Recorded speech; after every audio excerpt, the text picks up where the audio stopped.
G'day reefers, welcome to Gallery Aquatica TV. I'm Ania and today we're here at my house where we're going to take a quick look at my AquaOne Minireef 120. It's time for an update, so let's go check it out.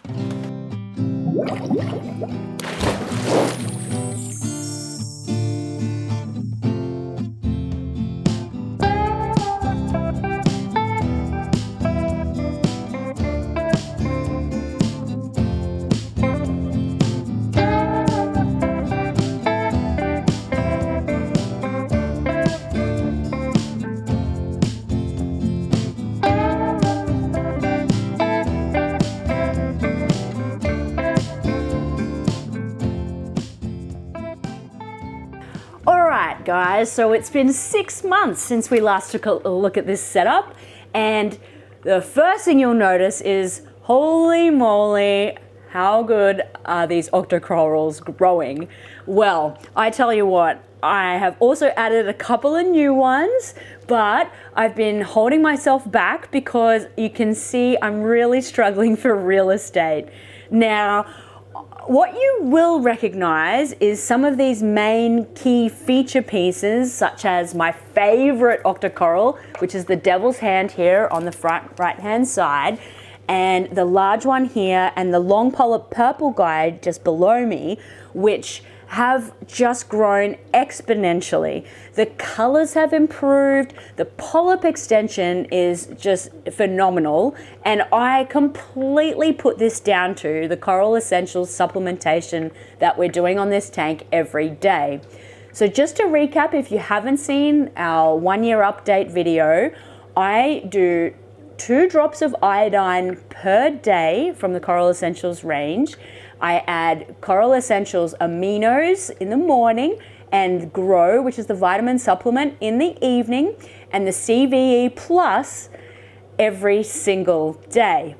I'm very minimal on my water changes for this tank, and I have to say, not ever having an octocoral set up before, I'm really impressed with how easy this tank has been to maintain and continue, and it just continues to make me happy, you know, because not just because I'm keeping new corals that I haven't kept before, but because it's so easy. I love it, and I strongly advocate considering a setup like this if you're wanting to have a marine tank and you don't have the time to fluff about. So I can get very easily caught up in raving about corals because I'm definitely more of a coral person than fish. However, I'm pretty sure I might have some new fish additions in here too.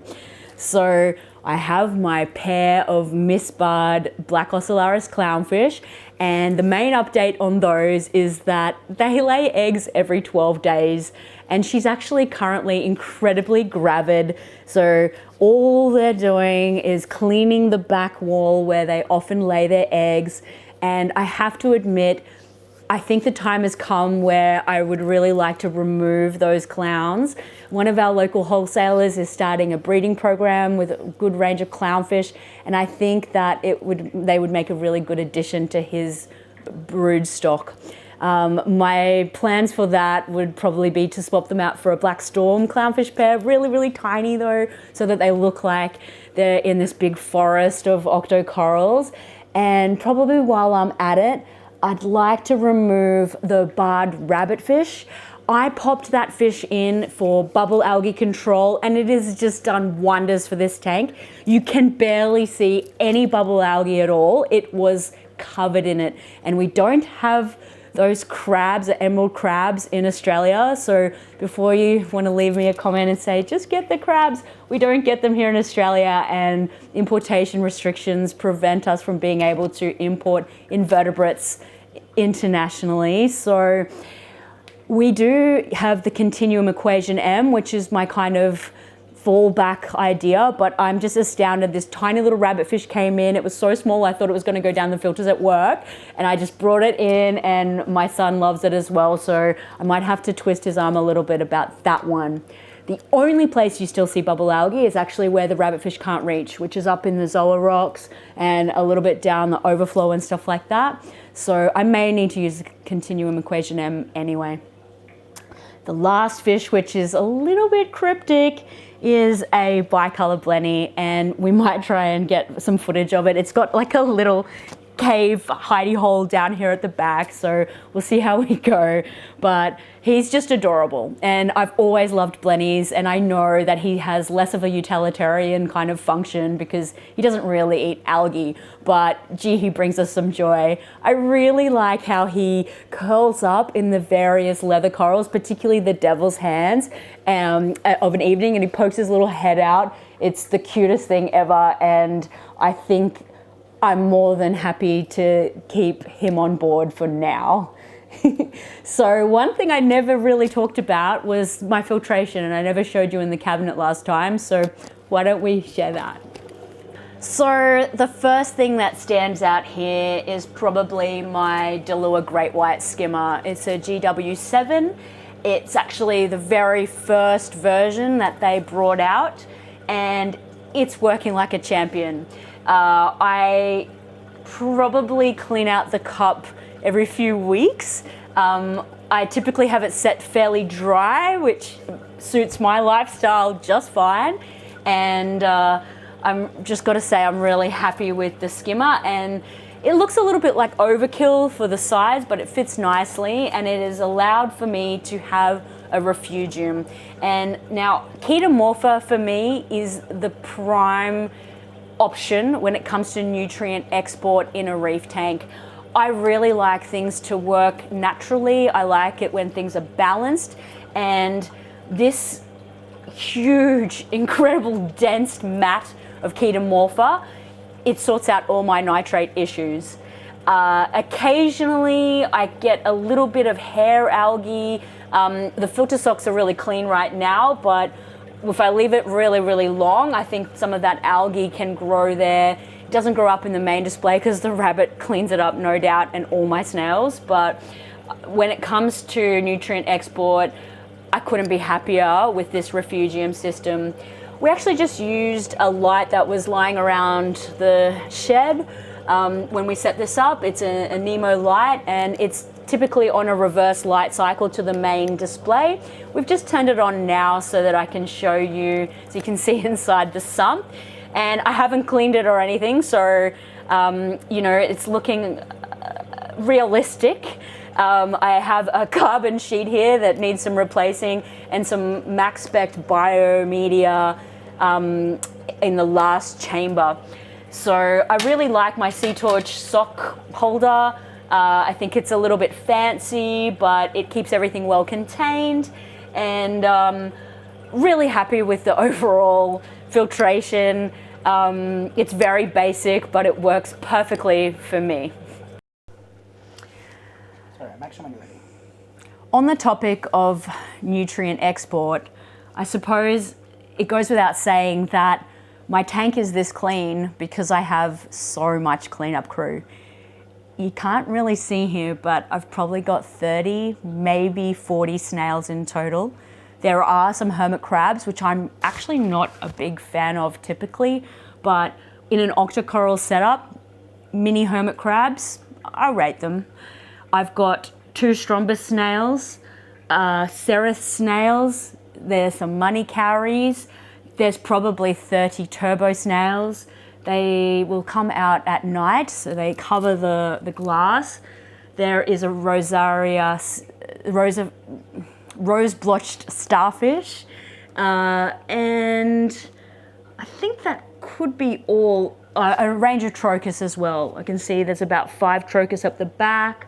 So that's the one thing that all day long when we're serving customers at the shop, I will ask them, you know, they have algae problems, and I'm astounded at how little water changes I do and how little algae cleaning I need to do. And when they struggle with these problems, I always say, how many snails do you have? And they say 2 or 4. I mean, this goes to show this is a nano aquarium in my eyes, 120 litres, that's 30 gallons. And once you find that balance, obviously I have the experience and I know what I'm doing, but once you find that balance, it's just so easy. I just don't have to do anything here. I rarely test. I just top up the water with RODI and occasionally do a 20% water change, which is just so simple. And I love it. It's just great. Most of the time I enjoy the tank from the couch. I look at it a lot more than I watch television, to be honest. But sometimes I just really love looking top down at everything. I turn off all the wave makers like this and just marvel at the diversity of the various leather coral polyps. You know, some people think it's boring because they're just different shades of green and purple and green with purple and brown, but I promise you, if you go down this pathway, you will be impressed at some of the different textures and shapes that you can create by just simply sticking to purely octocorals. Now, I guess the last thing I wanted to talk about is the future of this tank and where it's going. And I'm definitely going to continue on with the Coral Essential supplements because they're just banging for this tank. But I think it's pretty clear that I'm running out of room, and I keep wanting to add more and more soft corals, and we know that they're going to keep growing. So I think there's an upgrade on the cards. I'm pretty excited. I've just got to work on Cameron. So if you have any suggestions towards how I can twist his arm, maybe leave a comment for me below, and you know he's going to read it. So come on guys, help me out here. Otherwise, I just want to swap the fish over to start with little ones again soon. And yeah, just get heaps more coral and a bigger setup. I mean, to me, I don't want to go crazy. Like, of course I want an 8-foot tank, but just like out here till it touches the television, like, you know, just double the space. That would be my dream for now. So fingers crossed I get there, and I'm sure I'll take you guys along the ride. So stay tuned and happy reefing.